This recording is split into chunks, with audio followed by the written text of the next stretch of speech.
16 au 19 septembre 2021 que les membres de l'Église d'action chrétienne et spirituelle par son prophète Mbumba Philippe se sont fixés rendez-vous au village Nkindu dans le secteur de Kinkenge, territoire de Luozi. Au village natal du prophète Mbumba Philippe, il était question pour les fidèles venus de différentes paroisses du Congo central et de Kinshasa de célébrer les 100 ans du ministère de celui qui, par son œuvre spirituelle, s'appelait aussi Nsamumingi. Une première dans l'histoire de la province du Congo central où la mémoire d'un prophète de la trempe de Simon Kimbangu être honorée. Une tâche difficile mais pas impossible avec l'unité des enfants de Dieu, avec à leur tête les représentants légaux et chefs spirituels, les révérends Dikwa Emmanuel.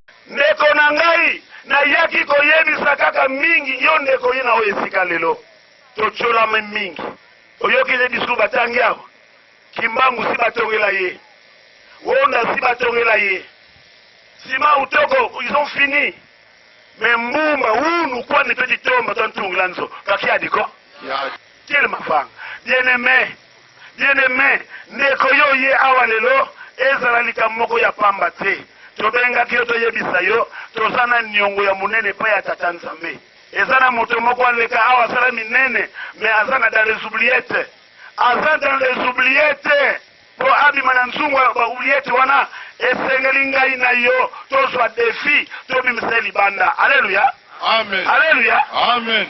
Banda kolongola mabe o ezana biso buya impanga munu tosoba mavanga ya ntima beto samulu abete waka na tata Nzambi. On ne pleurait qu'en vain. Katula maketo, katula kimpala, katula mpe kitantu. Tomeka nunga na kubuisa bima ina, ngeke mona ina ngeke kuna mutinu Nzambi ke milisa yao. Papa yozo zela nini? Mama ningi na kufingilaka na kusoba mavanga yange. Babisani betoke awa mingi ya Nzambi c'est bien. Bisani ya Nzambi tumefuluka awa mingi c'est bien. Mais somba talatala no? Somba talatala teli boso omitala makabusa. Bunela sali voiture kitoko bakena rodage zongi. Engineer robio ezana panne. Eterule kitoko ezana panne. Panne nini? Ezana retroviseur te. Oso mona simate. Tanto tambula basali ya Nzambe. Soko benga mi musali ya Nzambe zana retroviseur tale place okwela kilobi. Alléluia. Amen. Lelo na yeko yebisa lingomba na biso ya bangunza. Abeto mongo masumu. Yebisanga moza lingaki tonga mafoko na nini? Na tole te. So mona mutasa meli tole utina none kiti. Ngunza telama, ngunza. Telama. Ya uina tome kumaka kaka kunula ina kala kusala muntu ankaka. Quelle fierté bangunza. So vito longi kosala eloko yoko sebelisa Nzambe. Pange munu mazono bambuta beto bavondaka vingila bamindele.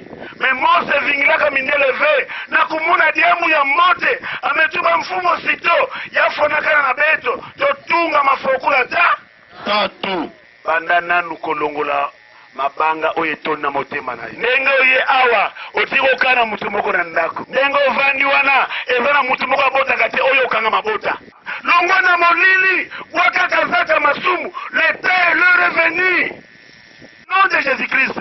Tosanga na pona mutute tolongo la jalousie kitantu na suka ya malamu otokosala Nzamba kopamula mafweni munkumbase ye mwane mpeve ya Longo. Tout a commencé par la tenue d'une assemblée générale des fidèles au cours de laquelle étaient traitées des questions cruciales de la vie de l'Église. Ici, toutes les préoccupations ont été passées à pain et les résolutions adoptées à l'unanimité. Question d'assurer l'harmonie et le bon fonctionnement de l'Église à travers les 25 paroisses qu'elle compte à ce jour. Par rapport à mambo beto wizana kana mutili beto sadila yao beto meka katuba kuna beto tubila vie de chaque paroisse kuna ba responsable ya ba paroisse na kulandila ntangu kekuza baga ndinga mosi na mosi kana president ke baga ndinga bapo na kayani ke baga ndinga kana yani mosi mtwali papa pasteur to diacre alikuza tuba samu na beto kwenda na ntwali kuna beto kelomba na papa pasteur to diacre to responsable ya paroisse na kuresume mambo na samu na beto s'éterniser vers na sambe tukuza leki avec na mambo na kaka donc betu sala mambo na kiswalu mais ya vanda ya propre betu makatu hakuna betu kuza poser question mosi question na par rapport ya mambo mekatu kubwa mingi nani kentu hadisi ya Libumbi c'est-à-dire en français qui est le responsable à la paroisse nani ke mfumu na kati ya paroisse betu kuza discuter ensemble na betu baka ba réponse ya moto. Qui sont diacres ou serviteurs de la paroisse? Nani na betu na Libumbi betu bokodi la diacre. Mais maintenant, tant qu'on a peu responsable que vous avez na kima, yani kima mwezi kusonika ve, mwendi baka note qu'élevé. Mais or la direction doit doter déjà le matériel de travail comme cela. Chaque responsable qui na kubaka note na les points essentiels. Comme si tiene mekwenda kaka, mekwenda jiatisa ba mambo ina ba me zenga. Ça, c'est dans le cas de l'eau. En honneur au prophète Mbumba Philippe, un carnaval était organisé sur une distance d'environ 4 km, lequel carnaval est parti du village Nkindu au chef-lieu du secteur de Kinkenge. Occasion pour la communauté ecclésiastique, sous la conduite de son représentant légal et chef spirituel Emmanuel Dikwa, de voir le lieu de prière et d'arrestation du prophète Mbumba Philippe par le pouvoir colonial, mais aussi de visiter la prison de Kinkenge où était incarcéré le prophète. C'est au point de chute de ce carnaval qu'il a été inauguré le monument érigé en mémoire d'un Samumingi. Na point ya mambo ina beto wisa kaka munu mumere zimena ukaka na 2 points. Premier point, manque ya volonté en beauté. Alors kuna na manque ya volonté en beauté lokola muke sambila muke na kusala étude ya motif ya manque ya volonté ina. Est-ce qu'elle ndaka vuanda kindoki ve na kati? Est-ce qu'il y a un endroit où on a 20 tima ya imbi kena batu ina kena kusala que vraiment moi batu maman je me pose cette question. C'est là où nous devrons arriver. Qu'est-ce qui fait que mtu kiki ni kwa ndimam beri kwa ndama wizano metangu ya fwana mumo sala ngasiki bien je me pose la question, est-ce que mtu ngere kwa ni normal, est-ce que nokie na parce que mdibundi la pepe to sambilango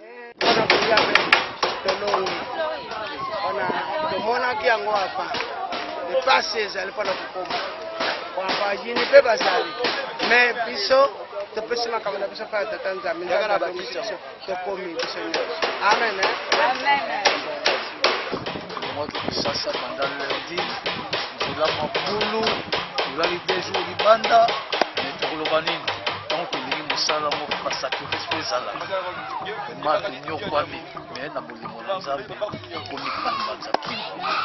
Un autre temps fort de cette fête centenaire, c'est le grand culte organisé dimanche sous l'animation de différentes chorales. Devant plusieurs invités, le numéro 1 de l'église a dans sa prédication fixé l'assistance sur la vision de l'église par son prophète Mbumba Philippe. Loin de se limiter à l'œuvre de Dieu, le centenaire de l'église par son prophète Mbumba Philippe a aussi prévu dans ses activités une rencontre sportive ayant opposé les fidèles de l'église aux sportifs locaux. Laquelle rencontre s'est soldée à 0 but partout. De Matadi à Kinkenge, un véritable parcours de combattants où les membres de l'église ont failli périr. Dieu merci, le maître des temps, qui ne dort ni ne sommeille, a été au contrôle de tout.